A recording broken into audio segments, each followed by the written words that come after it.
এদিকে দেবরাজ পুলিশের জালে বা এসটিএফ এর জালে ধরা পড়তেই বাগুইআটি জুড়ে অকাল দীপাবলির ছবি দেখা গেল।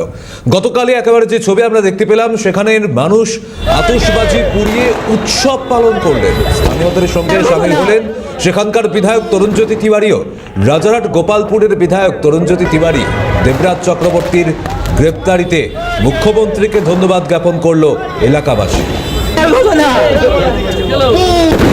পাশাপাশি মিষ্টিমুখও করা হয়, একেবারে মিষ্টিমুখ করিয়ে বাজি ফাটিয়ে সেই উৎসবের আমেজ দেখতে পাওয়া গেল দেবরাজ চক্রবর্তী গ্রেপ্তার হতে।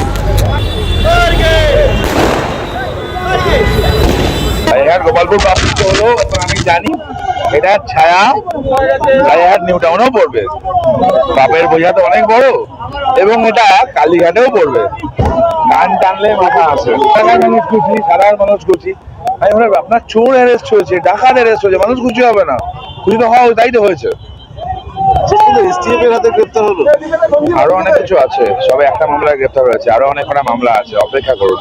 পুলিশ ধরে নিয়েছে, সেখান থেকে আমার আর কি করা আছে, পুলিশ যা করার করবে। কিন্তু ইডির কাছে অভিযোগ আছে, ইডি ব্যবস্থা নেবে। ডিফ্যাক্ট কমপ্লেন্টের নাম তরুণজ্যোতি তিওয়ারি, নামটা মনে রাখলেই হবে। সাধারণ মানুষ খুশি, একের পর এক মেসেজ পাচ্ছি, একের পর এক ফোন পাচ্ছি, ধন্যবাদ জানাচ্ছি যেটা কমিটমেন্ট করে আমরা রাখতে পেরেছি বলে। কারণ আমি রাজ্যের পুলিশ, বিশেষ করে মাননীয় মুখ্যমন্ত্রী শ্রী শুভেন্দু অধিকারী মহাশয়কে ধন্যবাদ, পুরো রাজারহাট গোপালপুরের তরফ থেকে তাকে আমার প্রণাম যে তিনি কথা রেখেছেন।